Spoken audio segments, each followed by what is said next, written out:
Barakata Yahweh, Barakata Yahushai, by Shem Raka Kudash, Barakatum. First and foremost, I want to give all praises, glory, and infinite honors to Yahweh by Shem Yahushai. Double honors to the apostles and elders of Great Millstone who rule and teach well, and peace and salutations to Ya'akim out there pushing this word in truth and sincerity to the four corners of the globe. May you brothers endure until the end. This is the Brother Raya with another video. I'm going to start it off with some precepts we should all know by now. Revelation chapter 13 verse 16, and he causeth all, both small and great, rich and poor, free and bond, to receive a mark in their right hand or in their foreheads, that microchip implant, the mark of the beast.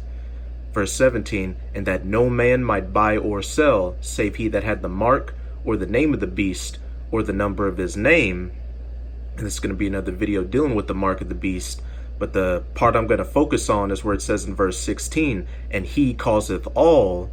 And if you have the eyes to see, you can clearly make out that all these countries around the planet are moving towards this microchip-based system, whether they have the microchip outright, like Sweden, or whether they have stepping stone technologies working towards the microchip implant, such as facial recognition or other biometrics technology.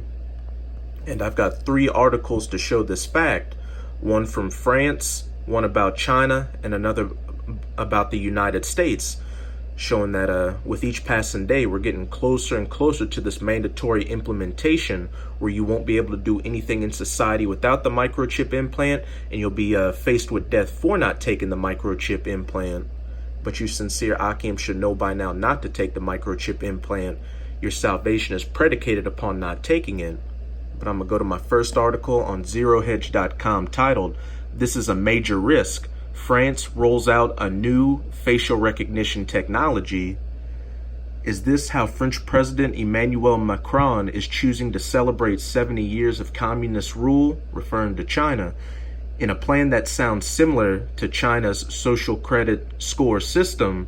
Macron and the French Interior Ministry are pushing ahead plans to launch a national facial recognition program, arguing that it will make the state more efficient.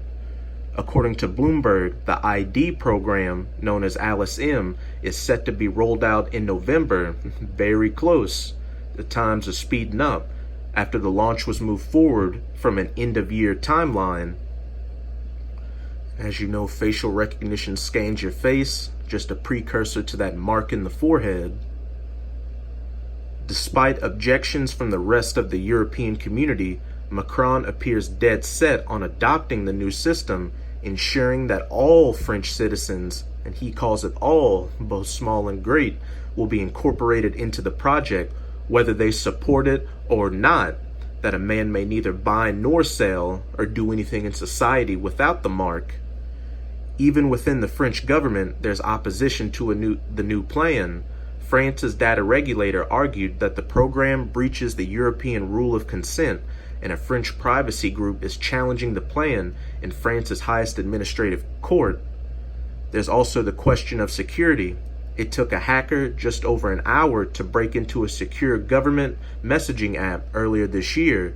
Should a hacker break into this database, the repercussions could be much more serious. And these biometric databases have already been broken into.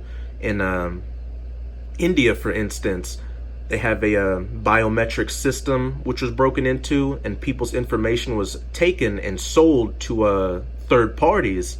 This is going to be one of the myriad of reasons they're going to use to push for that microchip implant, to get people to accept it more easily. Look, we've got this biometrics system that has all your information on it, but it was hacked, and your identity's been stolen, your bank accounts have been cleared, and your information's been sold on the black market. If you get this microchip implant, it'll be much more secure, and you won't have to worry about losing that information as easily.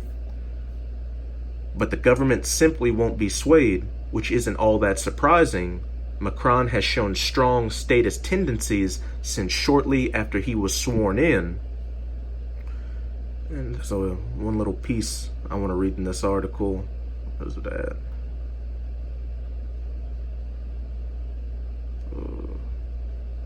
Read this last paragraph. Soon, France won't be the only European country looking into this technology. Again, and he Causeth all, the UK, or United Kingdom, the home of Big Brother, has reportedly contracted with Singapore to learn more about facial recognition technology and discuss implementing it. Singapore has always been considered a relatively benign and uncorrupt one-party state, and the fact that the UK is taking security tips from Singapore isn't exactly reassuring. So not just France, but the UK as well. The tentacles of this New World Order predicated upon the chimp are going into all these countries. I'm going to go to my second article on dailymail.co.uk dealing with China.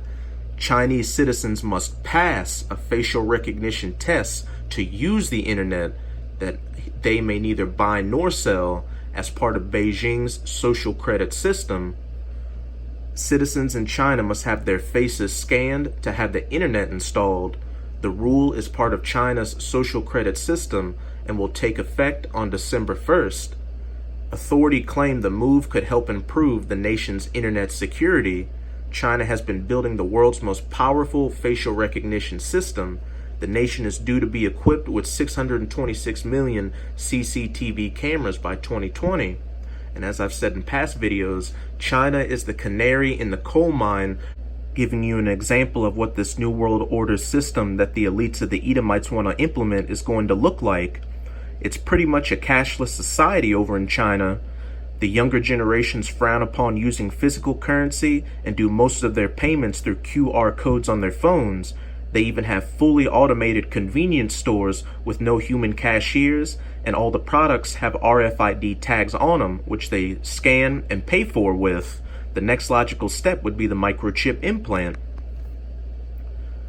China has stepped up its internet censorship by demanding, and he Causeth all, its citizens to pass a facial recognition test to be able to use web services that they may neither buy nor sell or use the internet save he that has the mark.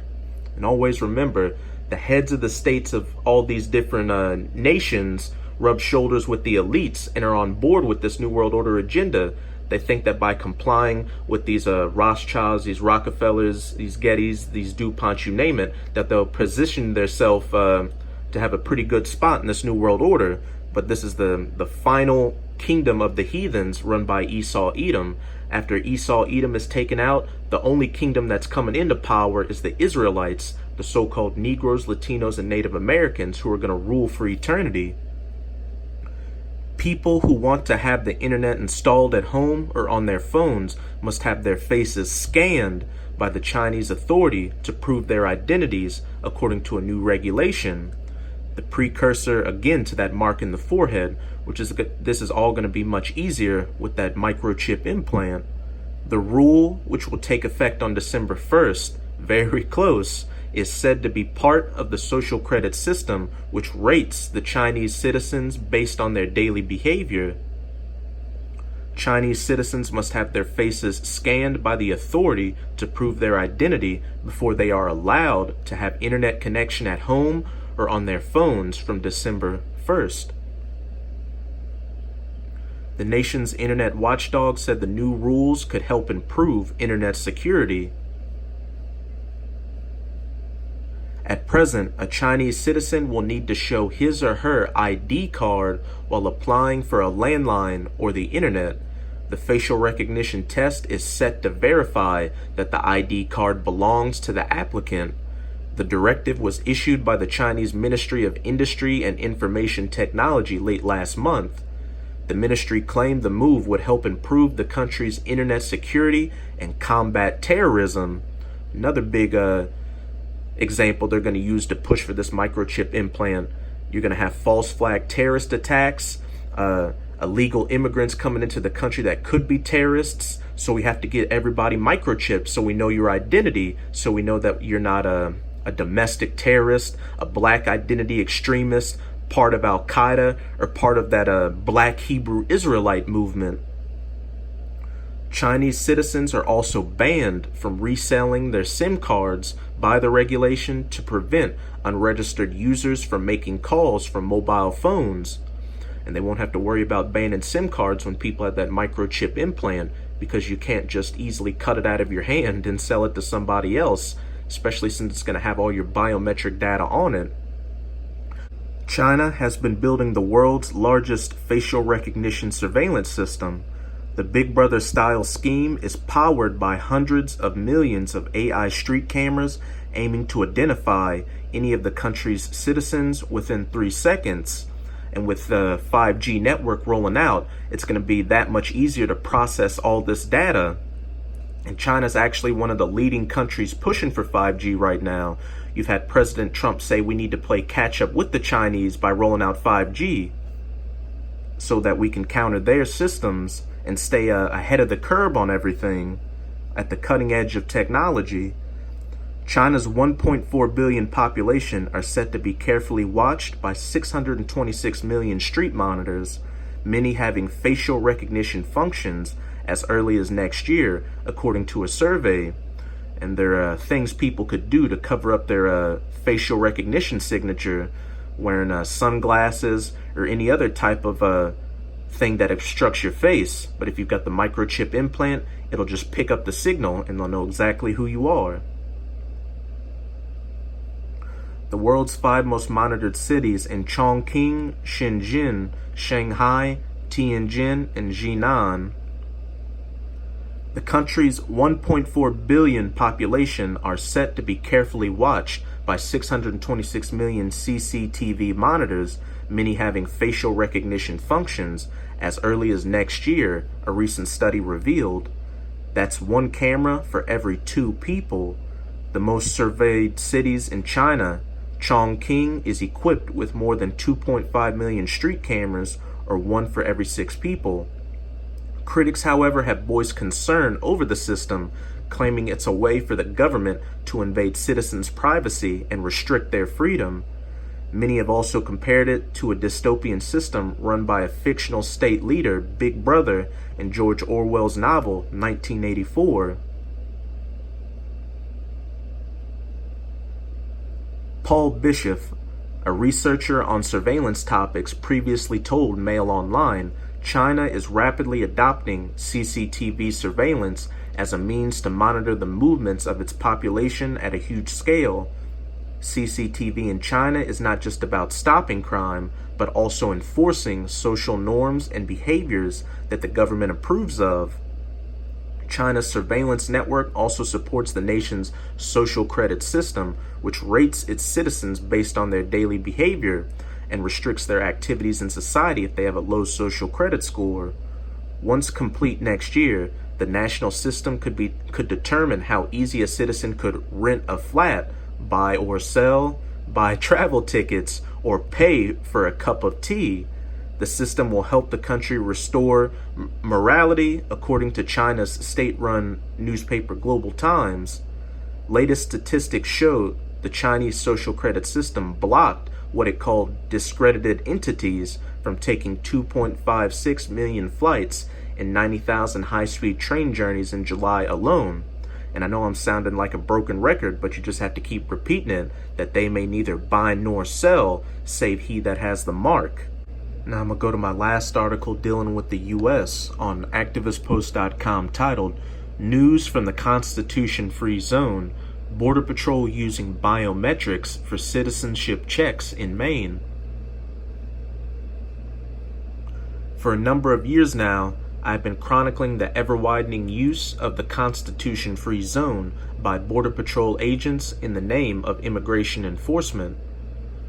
The label of Constitution-Free was given by the ACLU to describe the area that extends 100 miles from the border around the entire United States and holds nearly 70% of the total U.S. population. It's pretty much 2/3 of the entire population. It is still not understood by most people that while traveling in this zone, you have next to no rights, at least according to Customs and Border Protection agents. And here's a map of the border zone. As you can see, the majority of these major U.S. cities are in this border zone, which just goes to show how easy it's going to be for the authorities to coerce the people into taking that microchip implant, because when they shut the system down, the lights get turned off, These trucks stop delivering food to the stores. These people are going to lose their minds and start rioting and fighting each other. And since these people don't know how to live off the land or anything like that, they're going to be looking for anything to bring back some semblance of normalcy. And that's when the powers that be are going to come with that microchip implant and say, look, if you take the chip, we're going to bring you back to the way things were.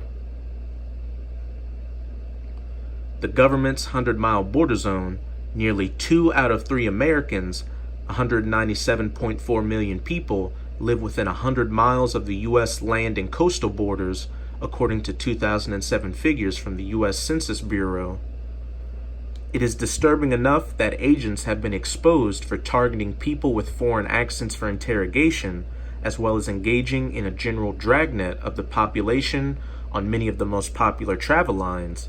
However, a new report from Maine ups the ante even further, as it appears that Border Patrol has now implemented mobile biometric devices to link up with databases in order to find immigration offenders during citizenship checks, my emphasis added. On Sunday, Border Patrol agents arrested a man in Auburn during a check after he was reported to be acting in an elusive manner and provided multiple names and dates of births to officers in order to avoid identification. Agents used a mobile biometric device, which uses fingerprints that mark in the hand, facial recognition that mark in the forehead, and voice recognition to identify the man as a Mexican national who entered the country illegally in 2010 and later found he had been ordered removed from the United States by a judge in 2016. A warrant for his deportation was issued in 2017, and he had allegedly been living under aliases across the country since. For anyone who supports this type of invasion, you should also be comfortable with the fact that this exact type of screening has directly trickled down to the U.S. from Afghanistan, where it was used by the U.S. military to screen the public there for potential links to terrorism. This would be the exact same thing here. Domestic terrorists, black identity extremists, white nationalists, environmental activists, you name it. Supporters of a military police state also should know that they are not immune, as the profiling that they also tend to support will not be used, but includes all the presumed innocent as well. Nizgoda said that during these checks, the agents patrol an area and ask everyone they see for citizenship information. People assume they're going to profile people, but they don't, he said. They ask everyone. Where's your microchip implant? We need to know if you're loyal to the government or not. It is slowly beginning to dawn on reasonable people that when you restrict the freedoms of certain groups, that arbitrary system of oppression eventually boomerangs back upon you. I cite world history as irrefutable evidence because I think deep down we know how this show ends. That's exactly how it's going to end. He causeth all, both small and great, rich and poor, and free and bond, to receive a mark in their right hand or in their foreheads, that they may neither buy or sell or do anything in society, save he that has the mark. So as you sincere Akim can see, we're getting closer and closer to this mandatory implementation of the microchip implant. So now more than ever, you should be pushing this word as hard as you can to make your calling and election sure and be saved from this coming hour of temptation where your faith will be tested. So as always, I hope this video was edifying. And I'm going to say Abba Ball, Kwam Yasharala. Till next time, Shalom.